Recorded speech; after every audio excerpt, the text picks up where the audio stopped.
Okay, so my stock in focus today is RBS. The bank has just failed the latest round of stress tests on the UK banking system carried out by the Prudential Regulation Authority.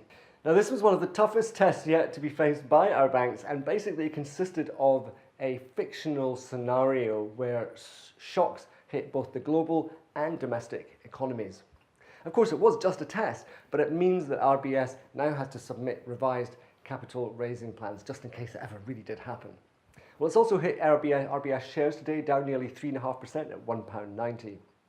Barclays and Standard Chartered also fell somewhat short of the regulator's stress test, but the Bank of England has not asked either of them to supply any revised plans.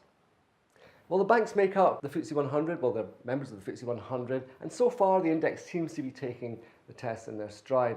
The index up nearly 0.75% at 6,820. Now, it is the last day of November, and it's going to be interesting to see how the FTSE 100 will end 2016 as we head into December tomorrow. Now, the FTSE also has its quarterly reshuffle. DFS and Travis Perkins expected to be relegated to the FTSE 250. We'll wait and see. Now, finally, my big boss spotlight today falls on that anachronistic group of oil producers, OPEC. Now, this is the Global Oil Producers Club, the one that sat back and not lifted a finger to help slow production over the last couple of years, despite a huge oil supply glut, now entering its third year. Now, the 14 member nations that make up OPEC represent just a third of global production, but they are supposed to be global leaders.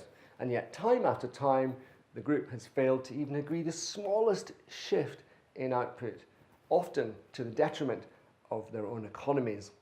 Well, the sooner we all give up on our addiction to this black gold and fully embrace greener, cleaner energy, the better as far as I'm concerned. Of course, the usual positive noises are being made both in and around the OPEC meeting, which as usual goes on in Vienna, but we've been here before, so I'm not holding my breath for a cut just yet. But one thing I will be cutting later today is my moustache. It's day 30. I've done Movember. Thank you everyone who contributed, but the hair is coming off tonight. Tomorrow, normal service without hair will be resumed. See you then.